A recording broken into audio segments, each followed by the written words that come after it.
உங்கள் தொழிற்சாலை மற்றும் நிறுவனத்தின் மின்சார தேவையை வங்கி நிதி உதவியுடன் சொந்தமாக சோலார் பிளான்ட் அமைத்து முழுமையாக நீங்களே பூர்த்தி செய்து கொள்ளலாம். Velan infra project private limited, Chennai. Call 9842252166.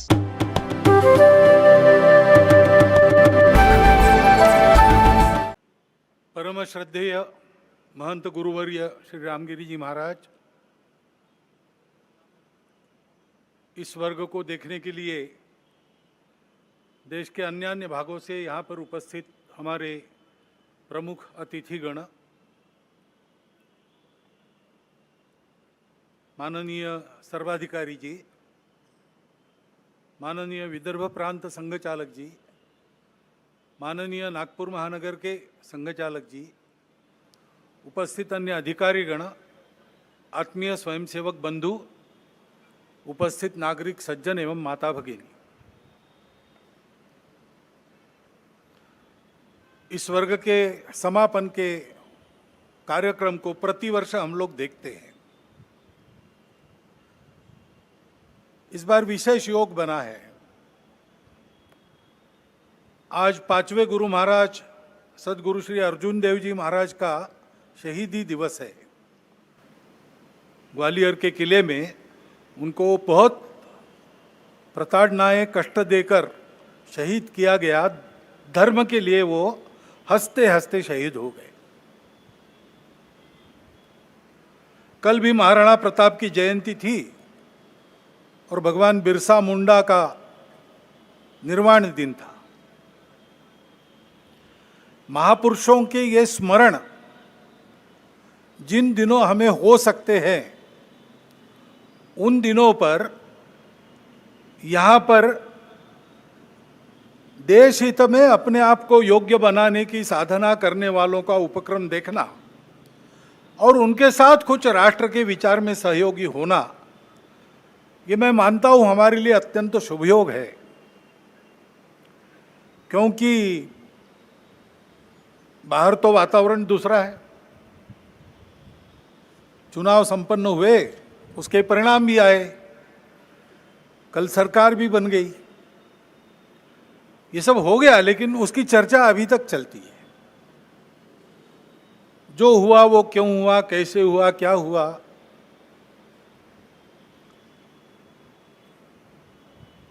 ये अपने देश के प्रजातांत्रिक तंत्र में प्रति 5 वर्ष होने वाली घटना है, होती है। उसके अपने नियम है, डायनेमिक्स है, उसके अनुसार होता है। अपने देश के संचालन के लिए कुछ निर्धारण करने वाला वो प्रसंग है, महत्वपूर्ण है। लेकिन हम चर्विचर्वण करते रहे, इतना महत्वपूर्ण क्यों है? समाज ने अपना मत दे दिया, उसके अनुसार सब होगा। क्यों कैसे, इसमें संघ के हम लोग नहीं पढ़ते। हम अपना कर्तव्य करते रहते, लोकमत परिष्कार का प्रतिवर्ष करते हैं, प्रति चुनाव में करते हैं, इस बार भी किया है। बाकी क्यों हुआ क्या हुआ इस चर्चा में पढ़ते नहीं, क्योंकि आज ही कल ही आदरणीय सत्यप्रकाश महाराज जी ने हमको एक वचन बताया कबीर जी का। सार रूप में हम लोग उस प्रकार से विचार करते हुए इन सब बातों को देखते हैं। निर्बंधा बंधा रहे, बंधा निर्बंधा होई, कर्म करे करता नहीं, दास कहाए सोई। जो सेवा करता है, जो वास्तविक सेवक है, जिसको वास्तविक सेवक कहा जा सकता है, उसको कोई मर्यादा रहती है, वो मर्यादा से चलता है। काम करते सब लोग हैं, लेकिन कार्य करते समय मर्यादा का पालन करते हुए उसको करना। जैसा तथागत ने कहा है, कुशलस्स उपसंपदा, अपनी आजीविका, पेट भरने का काम सबको लगा ही है, करना ही चाहिए। अपने शरीर को भूखा नहीं रखना है, परंतु करते समय कुशलस्स उपसंपदा है, कौशल पूर्वक।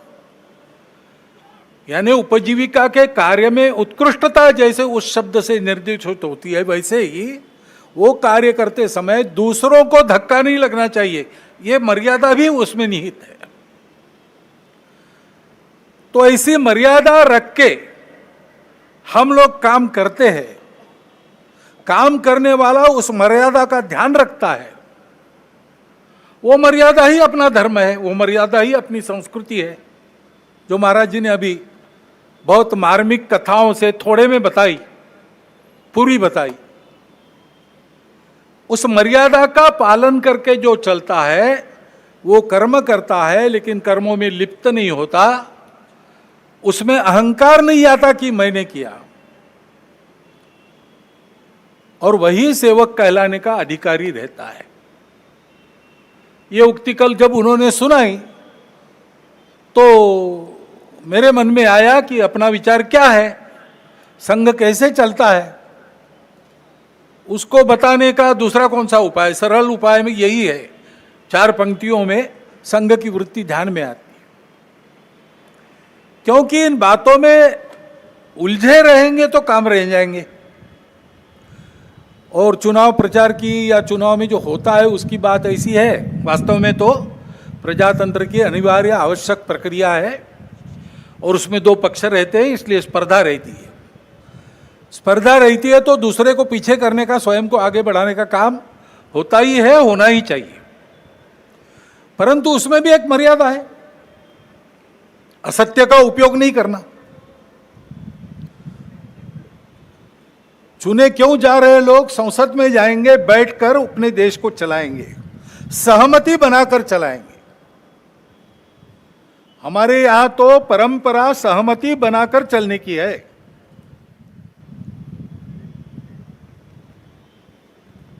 समानो मंत्र समिति समानी समानम मनस सह चित्तमेशाम।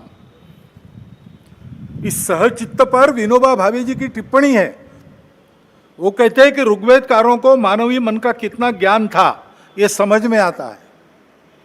सब जगह उन्होंने सम कहा है, समानो मंत्र समिति समानी समानम मना, लेकिन चित्त के बारे में सम नहीं कहा, क्योंकि प्रत्येक व्यक्ति का चित्त मानस अलग अलग होता ही है, और इसलिए 100% मतों का मिलान होना संभव नहीं है। लेकिन जब समाज में लोग अपना चित्त अलग अलग होने के बाद भी हमको साथ ही चलना है ऐसा निश्चय करते हैं तो सहचित्त बन जाता है। वास्तव में संसद क्यों है और उसमें 2 पक्ष क्यों है? इसलिए है कि दोनों पहलू उजागर हो। किसी भी सिक्के के 2 पहलू रहते हैं, ऐसे किसी भी प्रश्न के 2 पहलू रहते हैं। एक पक्ष एक पहलू का विचार करता है तो दूसरे पक्ष ने दूसरा पहलू उजागर करना है, ताकि जो होना है वो पूर्णतः ठीक हो, सहमति बने।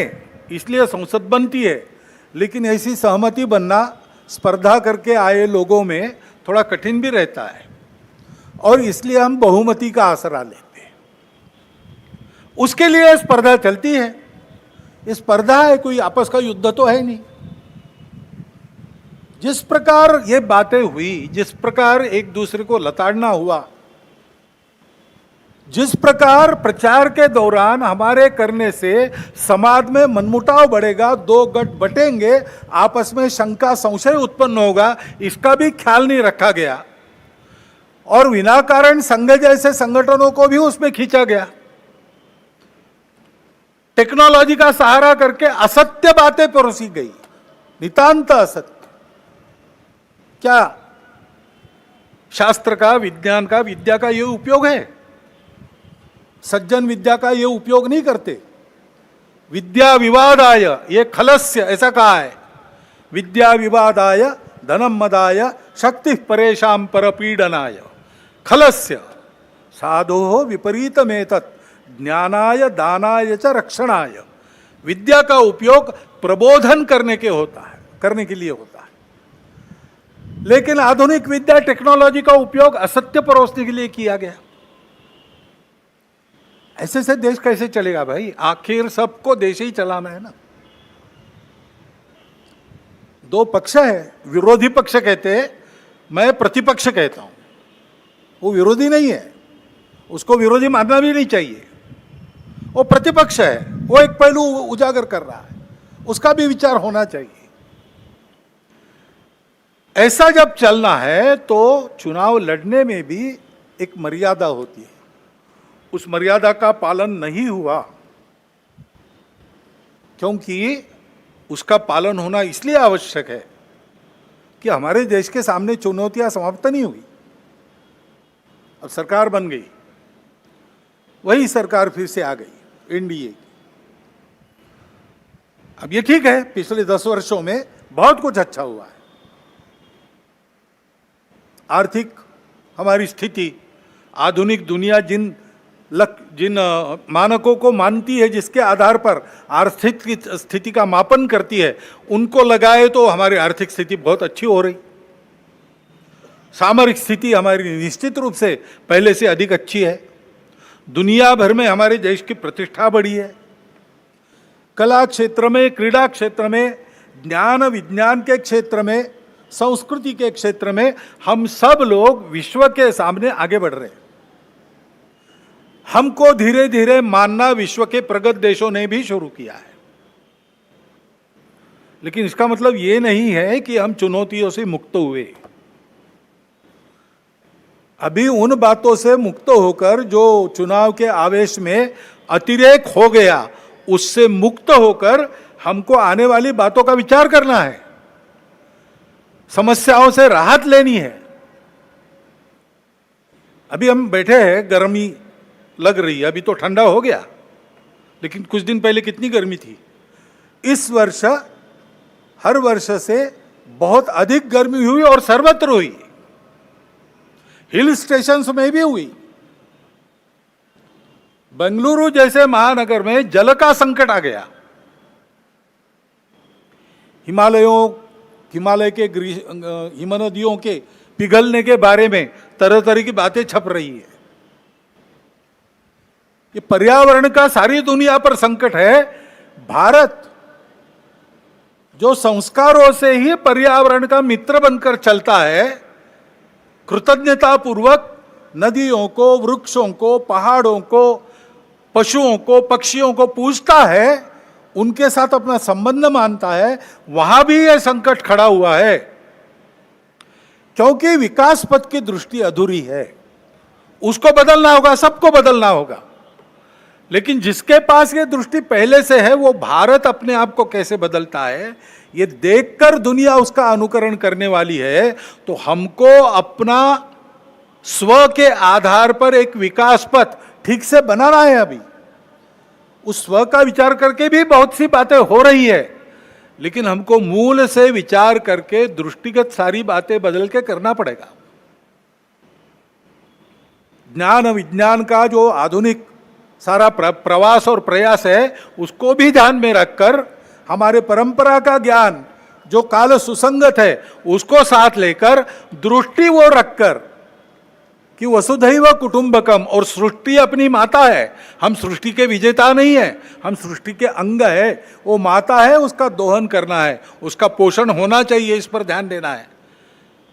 उस ढंग से विकास की रीति, उस ढंग से अपने विकास के प्रतिमान हमको बनाने पड़ेंगे। उसके लिए देश में शांति चाहिए, जगह जगह और समाज में कलह ये नहीं चलता। अब 1 साल से मणिपुर शांति की राह देख रहा है, उसके पहले 10 साल शांत रहा। पुराना गन कल्चर समाप्त हो गया ऐसा लगा, और अचानक जो कलह वहां पर उपज गया या उपजाया गया, उसकी आग में अभी तक जल रहा है, त्राही त्राही कर रहा है। कौन उस पर ध्यान देगा? प्राथमिकता देके उसका विचार करना ये कर्तव्य है। समाज में कितनी बातें आ रही, भले घर की महिलाएं शराब पीकर कार चलाती है और नीचे लोगों को रौंद देती है।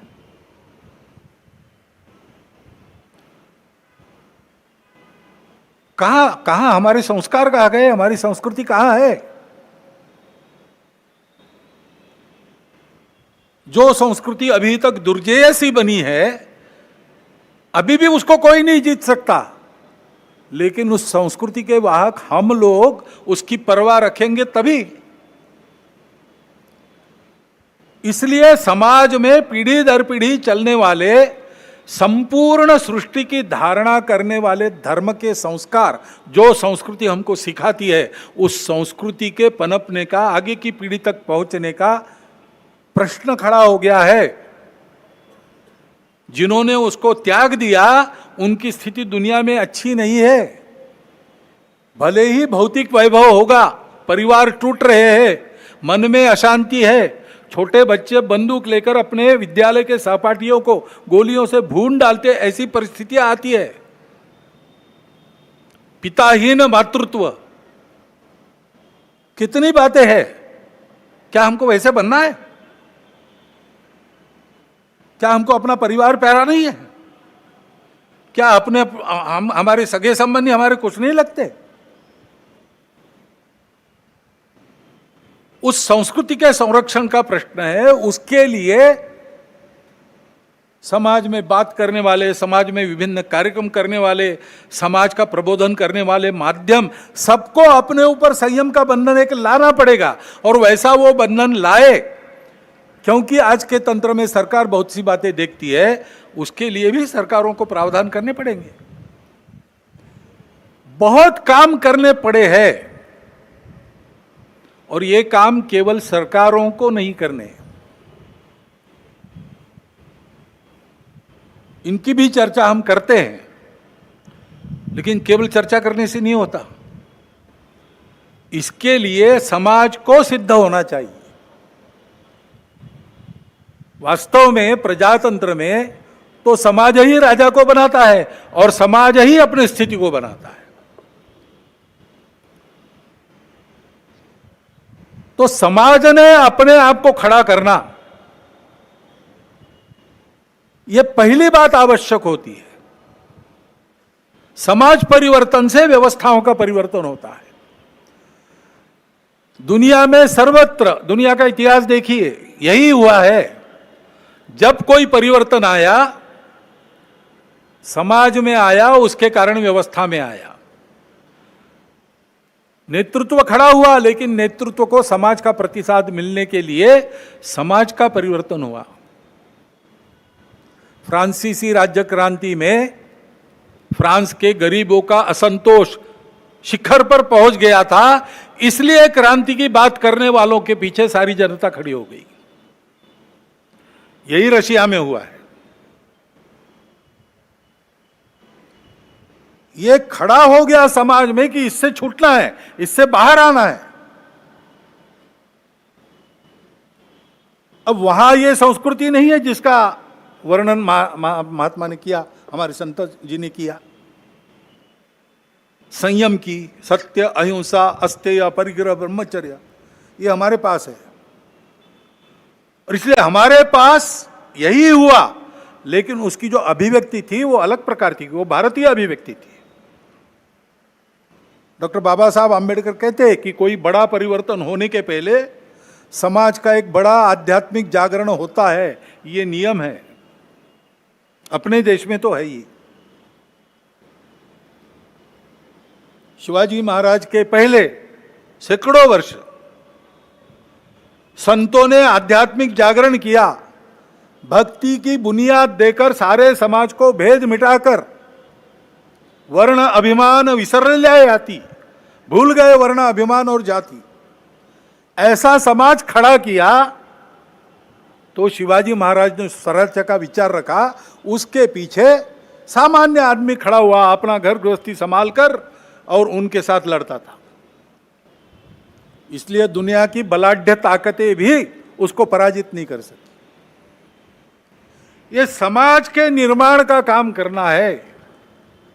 समाज में एकात्मता चाहिए, समाज में संस्कार चाहिए। अपने समाज में और विशेष बात है कि हमारा समाज विविधताओं से भरा हुआ समाज है, और यह जानने वाला समाज है कि ये विविधताएं मिथ्या है, कुछ दिन चलती है, बाद में विविधता नहीं रहती। मूल में तो हम एक ही है। विविधता भी हमारी एकता का आविष्कार है, अभिव्यक्ति है, और इसलिए उसको स्वीकार करो, मिलजुल कर चलो। सब सही है, अपने अपने मत की श्रद्धा पर पक्के रहो, दूसरों के मत का उनका उतना ही सम्मान करो, उनका भी मत सत्य है ये स्वीकार करो और मिलकर धर्म की राह पर चलो। ये धर्म पूजा की बात नहीं कर रहा हूं मैं, सारी पूजाएं अपनी अपनी पूजा पर श्रद्धा रखकर बाकी पूजाओं को भी उतना सत्य मानकर सब लोगों ने मिलकर सबकी धारणा करनी है, सबको जिलाना है, सृष्टि को भी जिलाना है, पूरे अस्तित्व के विचार से अपने जीवन को चलाना है। यह धर्म है। उस धर्म मार्ग पर बढ़ते हैं तो उन्नति होती है। हमारे देश में विविधता में एकता पुराना है। कुर्म पुराण में वर्णन किया है यहाँ की जनता का कि भारत भूमि की प्रजा ऐसी है, अनेक देवी देवताओं की पूजा करती है और अनेक प्रकार के रीति रिवाज रखती है, अनेक भाषाएं बोलती है, फिर भी मिलजुल कर चलती है। अथर्ववेद की ऋचा भी प्रसिद्ध है, जन्म बिभ्रति बहुधा विवाचसम नाना धर्माणम पृथ्वी में यथोकसम।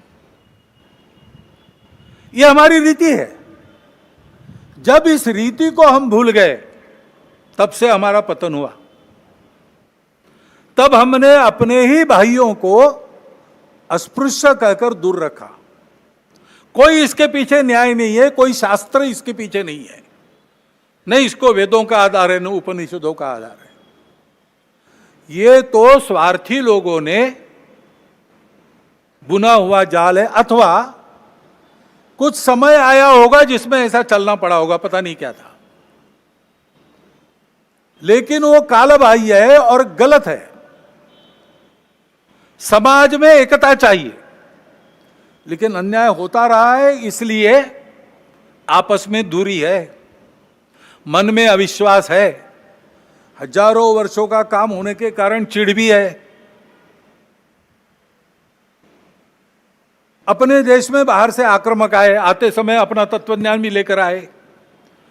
यहाँ के कुछ लोग विभिन्न कारणों से उनके विचारों के अनुयायी बन गए, ठीक है, अब वो लोग चले गए, विचार उनके रह गए, उसको मानने वाले रह गए, है तो यहीं के विचार, वहां के हैं, तो यहां की परंपरा को उससे कोई फर्क नहीं पड़ता। बस एक बात है कि भारत के बाहर के विचारों में जो हम ही सही बाकी सब गलत है, उसको छोड़ो, मतांतरण वगैरह नहीं करने की जरूरत है। सब मत सही है, सब समान है, तो फिर अपने मत पर ही रहना ठीक है। दूसरों के मत का भी उतना ही सम्मान करो। लेकिन बाहर से आए थे इनके मत, इनका तत्व देने वाले, तो लड़ाई हुई, संघर्ष हुआ, संघर्ष का इतिहास है। बहुत गहन संघर्ष हुए, बहुत कटु संघर्ष हुए, उसकी यादें भूले नहीं है हम, और उन यादों को भूले नहीं तो परिणाम देश टूट गया। वो भी और इन दूरियों को और चौड़ा करता है। बहुत गहरे घाव है, उसकी पीड़ा है।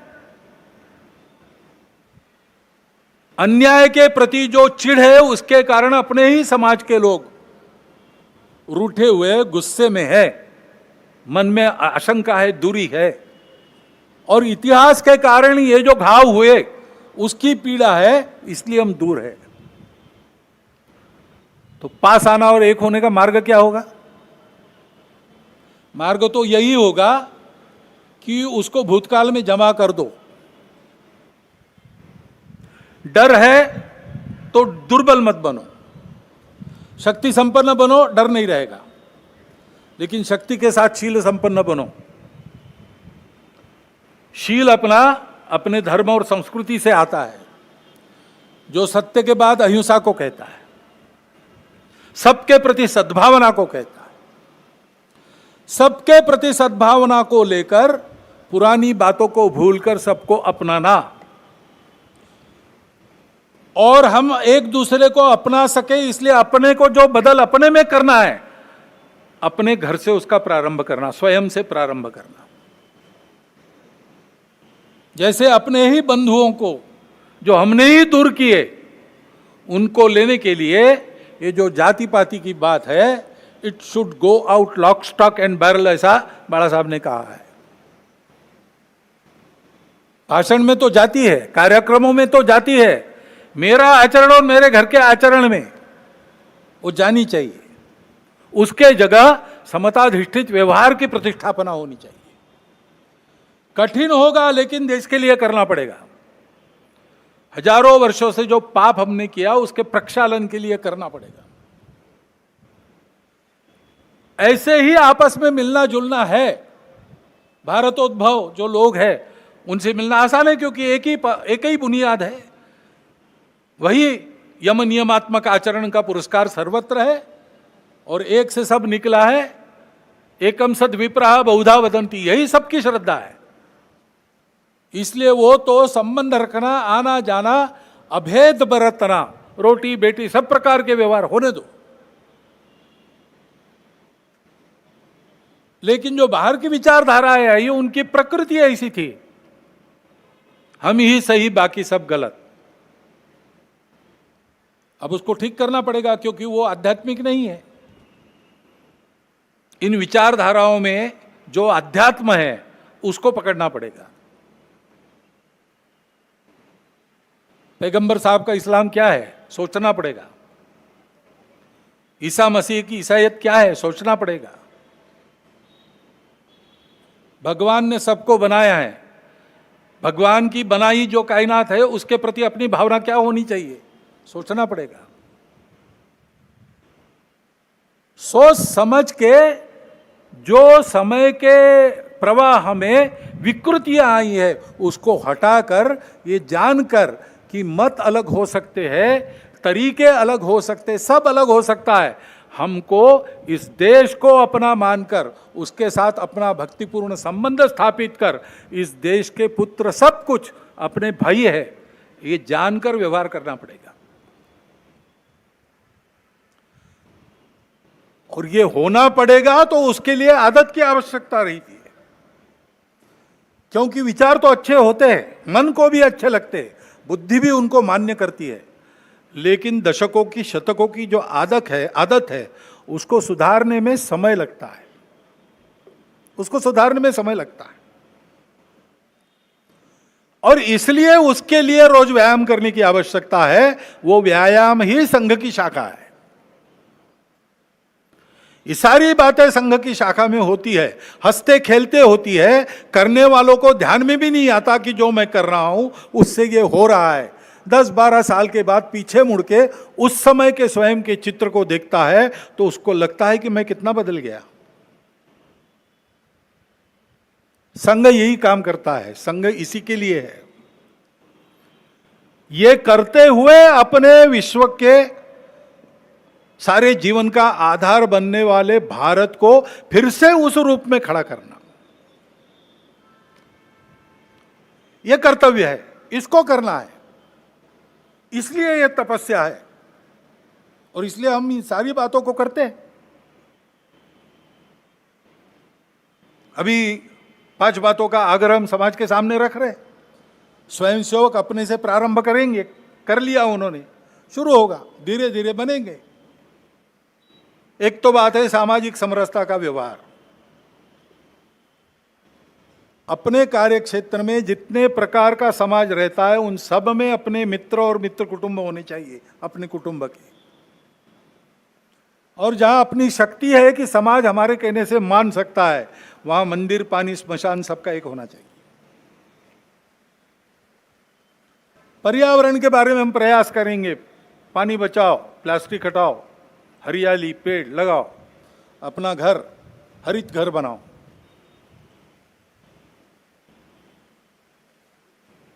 स्व आधारित सारा व्यवहार हो। स्व आधारित जीवन की कल्पना में उपभोग के लिए जीवन नहीं है, समृद्धि चाहिए, अय्याशी नहीं चाहिए। इसलिए लक्ष्मी जी की स्तुति हम करते श्री सूक्त में, तो उसमें जैसे धान्यम धनम बहुपुत्र लाभम वगैरह कहा है, वैसे न क्रोधो न लोभो न च मात्सर्यो न अशुभा मति, ये भी कहा है। नीति युक्त लक्ष्मी, उसकी हम पूजा करते, उपभोग में नहीं उसको दौड़ते। उपभोग की रेस में हम नहीं दौड़ते, हम संयम रखते हैं, संयमित उपभोग, इस पर हमारा विश्वास है। इसलिए फिजूल खर्ची नहीं करना, बहुत ज्यादा तामझाम की आवश्यकता नहीं, सादगी से रहना, मितव्ययिता से रहना, आवश्यकताएं सारी पूरी हो। समाज है तो उसमें थोड़ा बहुत स्थान मान सबका रहता है, उसके अनुसार अपना रहना सहना हो, परंतु अनावश्यक खर्चा नहीं करेंगे। सादगी से रह सकते रहेंगे। स्व आधारित स्वदेशी का व्यवहार यही है जो अपने घर में बन सकता है, बाहर से नहीं लाना। एक आध बार इतवार को चले गए पिज्जा विज्जा खाने, ठीक है, लेकिन वो नियम नहीं बनना चाहिए। और जो अपने देश में बनता है वो बाहर से नहीं लाना। और देश की नीति ऐसी बने कि बाहर से लेना तो पड़ता है, अंतर्राष्ट्रीय व्यापार है, तो हम अपने शर्तों पर ले, कोई हमको दबाए और उसके चलते हम ले, ऐसा ना हो। और अपने देश की व्यवस्था, कानून, संविधान, अनुशासन, सारी बातों का पालन करना। लाल बत्ती पर रुक जाना, जहां कतार में खड़ा रहना वहां कतार में ही खड़ा रहना। म्युनिसिपालिटी से लेकर तो राज्य सरकार तक, केंद्र सरकार तक कर भरण होता है, समय पर करना, कोई नियम तोड़ना नहीं, कोई व्यवस्था तोड़नी नहीं, अनुशासन में रहना। और ये सारा मैं और मेरा परिवार कर सकूं, इसलिए हफ्ते में एक दिन अपने परिवार के साथ बैठना, अपनी परंपरा, कुल की और देश की, उसकी संस्कृति, उसके मूल्य, उस पर आधारित व्यवहार, इसका स्मरण करना, उनको अपने जीवन में परिश्रम के साथ प्रसंग आया तो प्राण देकर भी निभाने वाले अपने कुल के और अपने देश के पूर्वजों का स्मरण करना, और उसके अनुसार अपना घर है कि नहीं इसकी चर्चा करना, और सहमति से जो तय होता है वो लागू करना। घर के सब लोग एक बार बैठे, श्रद्धानुसार सप्ताह में एक बार भजन करे, श्रद्धानुसार करे, घर में बनाया हुआ भोजन आनंद से करे, और 3-4 घट्टा गपशप करके इन सारी बातों की चर्चा करके धीरे धीरे अपने घर का वातावरण सांस्कृतिक बनाए। जो हजारों वर्षों की, शतकों की, दशकों की, युगों की ऐसी अपनी परंपरा चली है, उस परंपरा की विश्व को आवश्यकता है। हम उसको काल सुसंगत रीति से आधुनिक ज्ञान, विज्ञान और अपनी परंपरा दोनों का समन्वय करते हुए चरितार्थ करेंगे तो दुनिया को राहत मिलेगी, अपना देश भी अच्छा बनेगा, हमारा जीवन भी सुंदर होगा, सार्थक होगा। उस जीवन को बनाने का रास्ता सीखने के लिए स्वयंसेवक संघ की शाखा में आता है, और पूरा समाज संघ की शाखा में आए, ऐसा आग्रह इसीलिए संघ रखता है। वहां क्या क्या होता है, कैसे कार्यक्रम होते हैं, कौन से गीत होते हैं, कैसे सुभाषित होते हैं, ऐसे कार्यक्रमों में से ये आपको देखने को मिलता है। परंतु दूर रहकर देखकर तो इसका कुछ होने वाला है नहीं, इसमें सहयोगी बने, सहभागी बने, इसकी आवश्यकता है। यह संघ की शाखा का कार्यक्रम आपने देखा है, लेकिन संघ के स्वयंसेवक अनेक काम करते हैं। नित्य चलने वाले छोटे बड़े सेवा कार्य और सेवा की गतिविधियां मिलाकर 1,22,000 से ऊपर काम चल रहे हैं। भीड़ होती तो कैटेगरी अलग बनाकर हमको कुछ बातें छोड़नी पड़ती है गिनने की, इतना वो कार्य बड़ा है। जीवन का कोई क्षेत्र ऐसा नहीं जिसमें संघ के स्वयंसेवक कोई मंच या कोई संगठन बनाकर सक्रिय नहीं, उन सब में आप आ सकते हैं। परंतु ये जो रोज का व्यायाम है शरीर मन बुद्धि का, ऐसे काम में हम रहे, उन कामों से अपने आप को बांध ले, कर्तव्य समझकर करे, लेकिन बांधकर भी निर्बंधा रहे, काम करे, लेकिन मैंने किया ये अहंकार न पाले, तो हम इस देश की सच्ची सेवा कर रहे ऐसा होगा। और अपने देश को, हम सब लोगों के सच्चे सेवा की आज आवश्यकता है और विश्व को भी आवश्यकता है। भारत का वो जीवन ध्येय है, पूरे विश्व की सेवा। वो करने लायक भारत को खड़ा करना है तो समाज को इस प्रकार बनना पड़ेगा। समाज ऐसे बनेगा तो व्यवस्थाएं और व्यवस्था चलाने वाले लोग अपने आप उसके पीछे पीछे चलकर ऐसा बनेंगे। हमेशा बुनियाद से शुरू होता है बनाना। केवल भगवान आदि कलश मग पाया रे, पहले शिखर बाद में बुनियाद, यह चमत्कार केवल भगवान कर सकते हैं। और भगवान दुनिया में कोई काम करते नहीं, करवाते हैं। बैठे बैठे सुदर्शन चक्र चला देते, रावण मर जाता, लेकिन मनुष्य रूप लिया, इतने कष्ट सहन किए, सुदूर जंगलों में जाकर, ग्रामों में जाकर जागृति की, वो लोग साथ आए, सामने रहकर लड़े, तब रावण का वध हुआ। शमी पर रखे अपने शस्त्र उतारकर पांडव धर्म युद्ध के लिए सिद्ध हो गए, तब भगवान कृष्ण ने केवल सारथ्य किया। चाहते तो द्रौपदी के वस्त्रहरण प्रसंग में ही कौरवों को भस्म कर देते, लेकिन भगवान पहले शिखर बाद में बुनियाद, ये चमत्कार बहुत कम करते हैं। भगवान की रीति यह है, वो हमको बुद्धि देता है, हमको स्वतंत्रता देता है, संस्कारों के द्वारा शुद्ध बुद्धि के प्रकाश में काम करने का अवसर देता है। हमारे काम करने पर भगवान की लकड़ी लगती है, भगवान की उंगली लगती है। हमारी लकड़ी पर गोवर्धन उठ रहा है, हमको लगता है उंगली भगवान की लगती, परंतु उंगली तभी लगती जब हमारी लकड़ी लगेगी। यही सर्वत्र दुनिया के इतिहास में हुआ है, यही अपने वहाँ होना चाहिए, होने जा रहा है। हमको उसका निमित्त बन के काम करना है। और इसलिए संघ के इस महाअभियान में आप सबको आमंत्रित करता हुआ, मैं ये थोड़ा लंबा हुआ भाषण आपने सुन लिया, इसलिए आपका धन्यवाद करता हुआ मेरे 4 शब्द समाप्त करता हूँ।